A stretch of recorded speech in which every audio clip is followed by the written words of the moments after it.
one of my favorite holidays. Loved it as a kid, love it as a grown-up. Always gonna dress up. I'm not even sorry. I may even go trick-or-treating sometimes. No judgment. Today, we are doing evil, kind of rotting flesh mermaid. I wanted to do something that was dramatic and glam, but still had that kind of scare factor and something a little more ew. If you did this look and left off the rotting face piece, it would actually just be really interesting from a makeup standpoint and pretty. It's definitely wearable without this part. This part just adds a little bit more Halloween surprise. You know, you're looking on this side from the party and then all of a sudden, bam! Half her face is missing. This look does take a little bit of time to do, so I would suggest kind of watching it all the way through just to be prepared before you sit down to actually recreate it. It's not difficult. I wouldn't say it's difficult. It just takes patience, and there's a lot of different elements like the latex and the cotton to create the broken skin, and dripping the mascara down the face with some water and getting those drips just right and applying the jewel. It's not difficult, it just takes time. So don't be discouraged, have patience. I had to practice this look once to make sure I had ironed out all the kinks and got it exactly the way I wanted it. So, you know, even makeup artists and YouTubers have to practice to get good at certain looks, so don't be discouraged. Okay, let's get into it. I hope you guys have a fabulous Halloween, eat some candy, stay safe, and let's get started. So the first step with this look is to build the edges of what's going to look like the torn flesh. And I'm going to use some liquid latex, and first I'm going to outline the shape with a kind of teal pencil. This is going to disappear under the latex, so it doesn't really matter what color it is. Just kind of making an abstract shape and then taking some cotton, unrolling this ball because you want it to be in little strips, so just kind of pull it apart.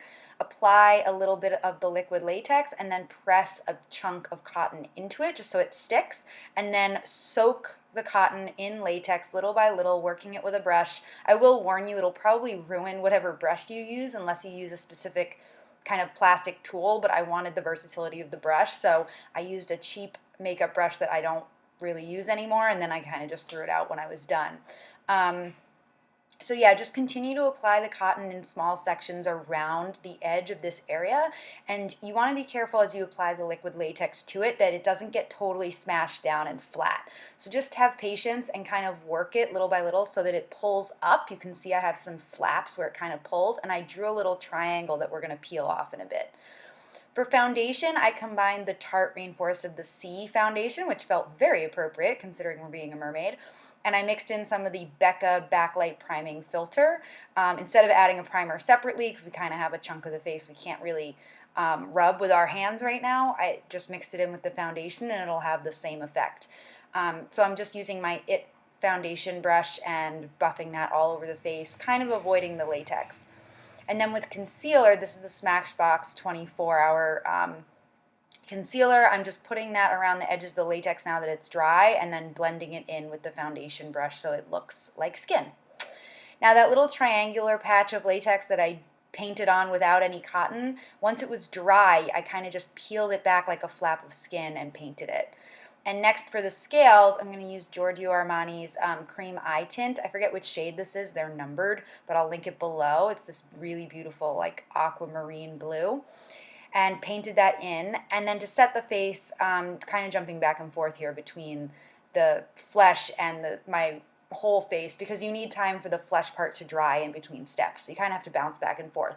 I'm just setting the face with this NARS Illuminating Setting Powder and a big powder brush, just to make sure that none of our foundation is going to move, and we can work over it with shadows and other products really seamlessly once we get into those next steps.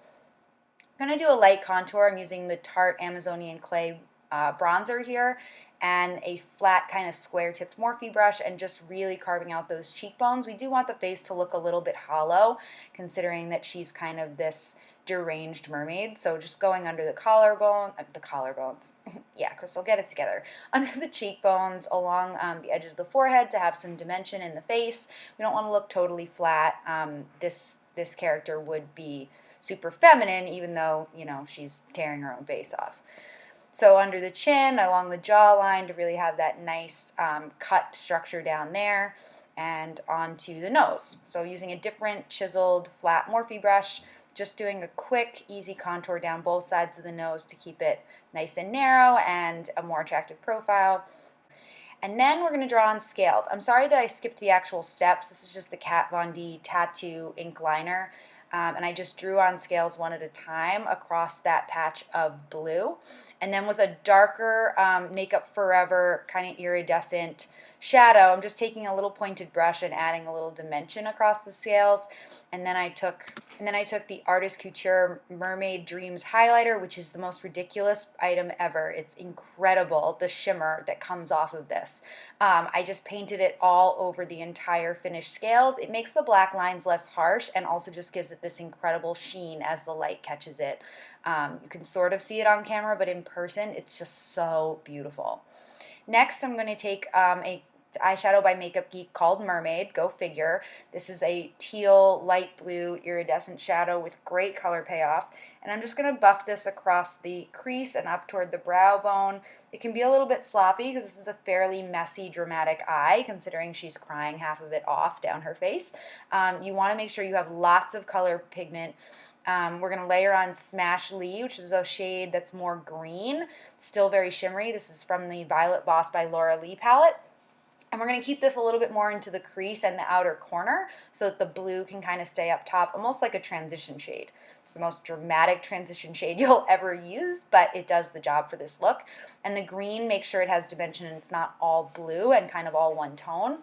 And then that same dark Makeup Forever eyeshadow that we used a little bit of on the scales, we're going to paint this across the entire lid, not going any higher than the crease. This has like a dark green blue, and it has a color shift. So as the light hits it, it looks more green or more blue, depending on the angle. So this will pair really well with the other two shadows. And then with that Artist Couture Mermaid Dreams highlighter, we're just going to do a little bit on the brow bone and definitely a generous hit on the inner corner of the eyes.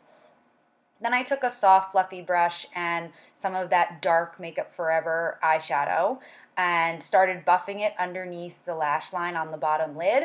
And again, this can be very messy because we're going to make the under eye area a true mess. We're going to create an accident, basically, of running makeup down the face. So you don't want to go all the way to the cheekbone. You kind of want to buff it from the outer corner to the inner corner. Don't cover your inner corner highlight, just kind of stop right around there and then just buff it downwards so that it kind of looks just messy and starts to fade into the cheeks. So I'm using the Tarte Tartiste Lash Paint Mascara. I love this mascara. It's so black and it actually runs really, really well. But you could use any mascara as long as it's not waterproof, obviously. So I'm hitting all the bottom lashes and I'm deliberately being messy with it and hitting my bottom lid. I want mascara on the actual skin so there's something to run.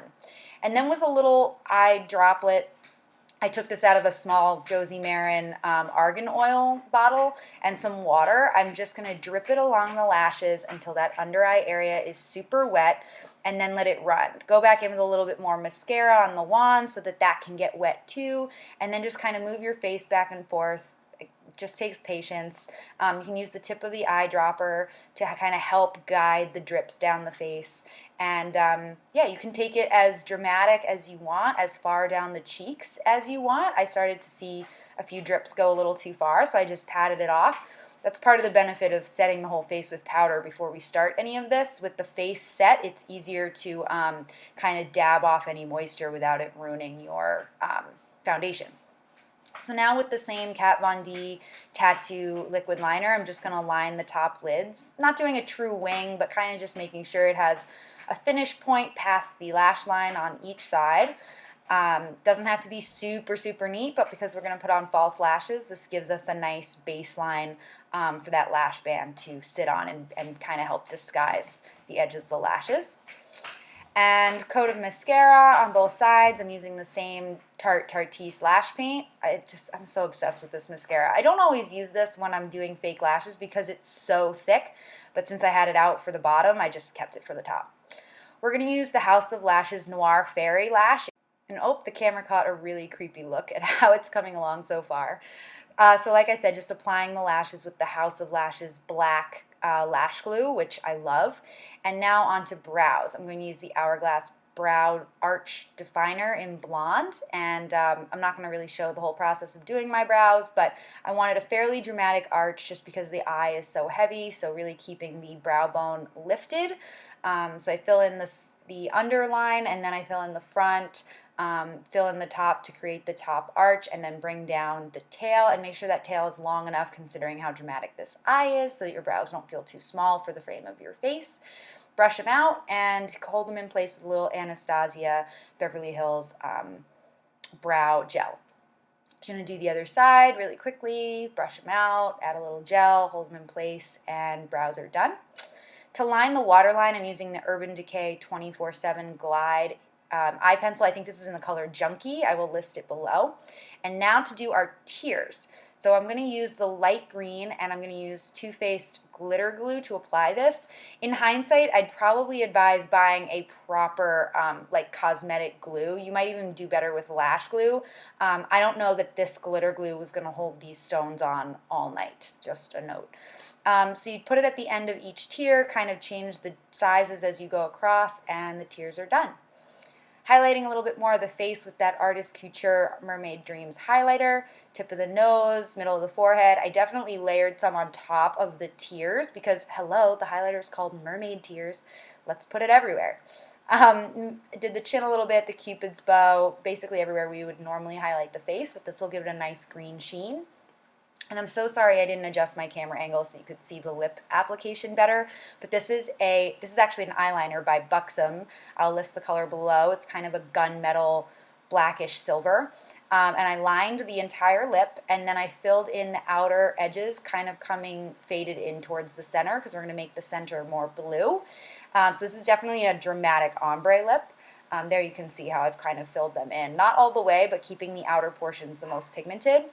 And then with a MAC eye pencil, again, I'll list the color below, but this is a light teal, filling in the middle of the lips to kind of bridge the two eyeliners so there's a consistent product base on the lips before we add shadow. And then I went back in with that mermaid shadow that we used on the eyes by Makeup Geek and patted it in the center of the lips with just my finger. And you can see that really brings out the blue color when you layer the shadow over the eyeliner. You could also add some of the highlighter on the lips as well if you really wanted that extra pop. So finally, we're going to fill in our bloods. This is just FX blood from like a cosmetic store or a costume store, and I'm using a tip of a Q-tip to kind of get a big wad of it. This particular kind by Cinema Secrets, I think this is brand is Cinema Secrets, is very sticky. It's almost like the coating you'd put on a candy apple when you're first working with it. So it's very viscous. You have to really carefully apply it to the skin. And I'm focusing on the ridges that we created with the latex. You want the blood to be on the inner ridge and the outer ridge so it really looks like the skin was pulled back and just torn up. I also probably, if I did this look again, would have added a little bit more blood randomly around the wound on my skin, just because I think if you had this much of your skin torn open, you'd probably have blood kind of everywhere. More like I did with the neck, where it's kind of coming down onto the clean flesh a little bit. And a final spritz with the Tarte Rainforest of the Sea setting spray, and this mermaid is ready to rock. Happy Halloween, everyone. Talk to you guys soon.